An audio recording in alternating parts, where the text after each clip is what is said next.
A apenas 7 dias da eleição presidencial de 2020, as equipes de Trump e Biden estão avançando com força total em suas campanhas por indecisos.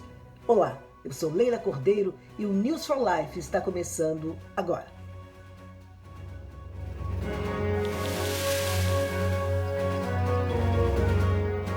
Ivanka Trump, filha do presidente Donald Trump, organizou 2 comícios para o pai nesta terça-feira no estado indeciso da Flórida, um em Sarasota e outro em Downtown Miami. O rally do sul da Flórida aconteceu logo após uma parada na Slam Miami Charter School, onde Trump se encontrou com professores e alunos que recentemente retomaram as aulas presenciais. Estamos protegendo os vulneráveis enquanto americanos saudáveis voltam ao trabalho e à escola, disse Trump. Mais de 6 milhões de votos já foram dados na Flórida, mas são comícios como os desta terça-feira que se concentram no eleitor indeciso.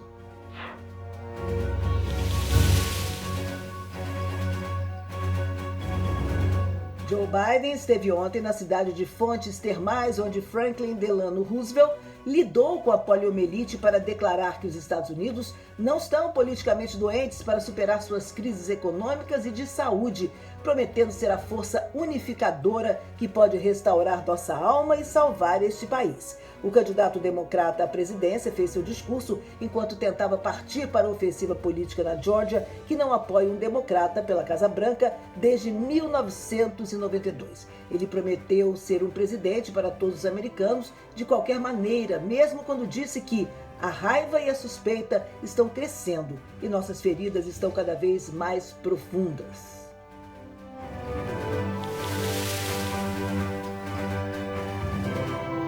Enquanto Biden e Trump estão correndo atrás dos últimos votos dos indecisos para engrossar seus eleitorados, mais de 65 milhões de pessoas já votaram nas eleições presidenciais da próxima semana, mais do que o número total de eleitores anteriores em 2016. Ao entrar na última etapa de votação por correspondência, um juiz federal ordenou que os Correios dos Estados Unidos garantissem que as cédulas seriam entregues rapidamente antes dos prazos de votação para evitar qualquer tentativa de fraude.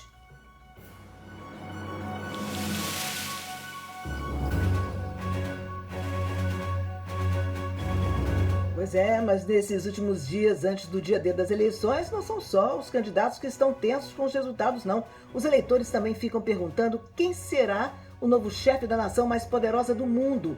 O republicano Trump continua mais 4 anos como presidente ou dá lugar ao democrata Biden? Se você acha o sistema eleitoral americano confuso, tem toda a razão. Ele é confuso mesmo. E se fosse entrar em detalhes, passaria aqui pelo menos um bom tempo explicando todo esse complicado mecanismo. Então, para resumir, é o seguinte: são 538 delegados que fazem parte do colégio eleitoral nos Estados Unidos.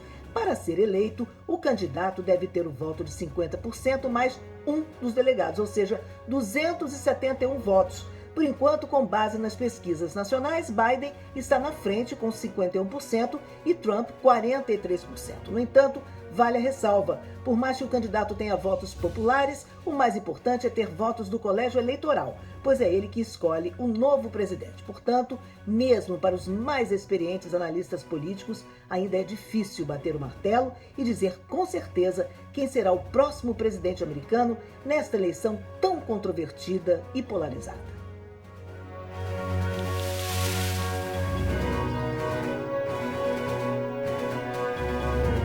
Na Filadélfia, os manifestantes tomaram as ruas pela segunda noite consecutiva após o tiro fatal de Walter Wallace Jr. O homem negro de 27 anos foi morto na segunda-feira durante um confronto no oeste da Filadélfia. Sua família diz que ele sofria de transtorno bipolar e estava em crise naquele dia. Alguns protestos pacíficos na cidade acabaram se transformando em violência e saques, levando a polícia a pedir aos moradores de alguns distritos que ficassem em casa. As autoridades municipais reconhecem que o tiroteio levanta questões delicadas e estão investigando.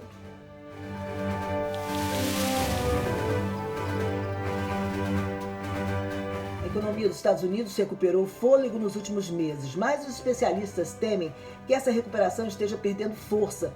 Para aumentar a incerteza, a luta de estímulos em curso em Washington pode levar a mais problemas em setores em dificuldades como a indústria de viagens e as pequenas empresas, se a ajuda não for concedida em breve. Uma análise da CNN mostra que a ocupação dos hotéis está 29% abaixo dos níveis pré-crise e as reservas em restaurantes caíram 56% em relação a antes da pandemia. De acordo ainda com a análise econômica, o setor de aviação civil pode levar 5 anos para se recuperar do prejuízo econômico causado pelo coronavírus.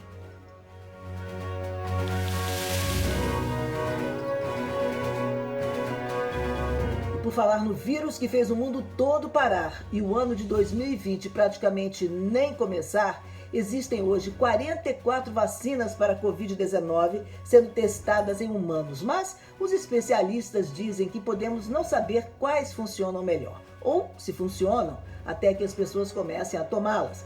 Isso pode significar se conformar com uma vacina que previne infecções graves em vez de fornecer imunidade total.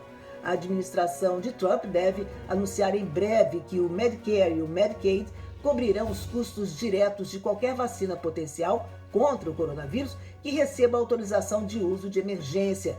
Mais da metade dos estados americanos relataram o maior número diário de casos de coronavírus já este mês. Algumas áreas estão de volta à forma como estavam no primeiro pico da pandemia, com UTIs lotadas, sistemas médicos tributados e muitas vítimas vencidas pelo vírus.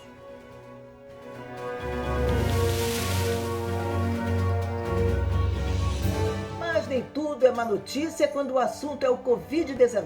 O Dr. Fauci, um dos maiores especialistas em doenças infecciosas dos Estados Unidos, disse num painel sobre a doença que a Austrália e a Nova Zelândia estão entre os países que têm se saído muito bem no combate à pandemia. Dr. Fauci explicou que a melhor forma de combate ao vírus é o país se unificar em torno do mesmo esforço, regras e protocolos. Não adianta nada alguns estados cumprirem as determinações quando outros transgridem as regras de segurança. E foi o que, segundo ele, aconteceu nos Estados Unidos quando tentaram reabrir a economia. O país já registrou mais de 8 milhões de infecções e mais de 225 mil mortes relacionadas ao coronavírus desde o início da pandemia. Apesar de ter recomendações sobre como fazer isso com segurança, Dr. Fauci disse que em alguns estados pularam as referências ou nem prestaram atenção aos conselhos de saúde. Usar máscaras, manter distância, evitar ambientes lotados e aglomerados, fazer atividades ao ar livre mais do que em lugares fechados e lavar as mãos. Se todos tivessem feito isso de maneira uniforme, não acho que estaríamos na posição em que estamos agora, disse ele. O outro membro do painel, o professor Lewin, disse que há muitas razões para o sucesso da Austrália no combate à pandemia. O fechamento antecipado de fronteiras internacionais, testes iniciais do Covid-19, um sistema de saúde pública eficaz e políticas orientadas pela ciência contribuíram para o sucesso relativo da Austrália. Melbourne não registrou nenhum caso de coronavírus nos últimos 2 dias.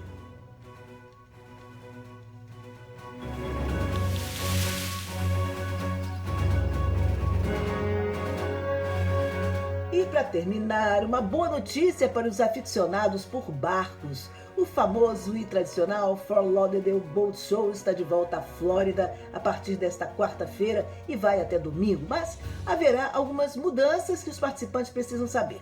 Todos devem usar máscaras para entrarem no local e manter uma distância social de quase 2 metros dos demais durante o evento.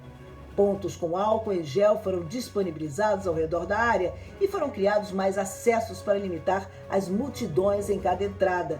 As autoridades esperam que o evento, que trouxe um impacto de 1 bilhão e 300 milhões de dólares ao sul da Flórida no ano passado, ajude aqueles que estão se recuperando da pandemia.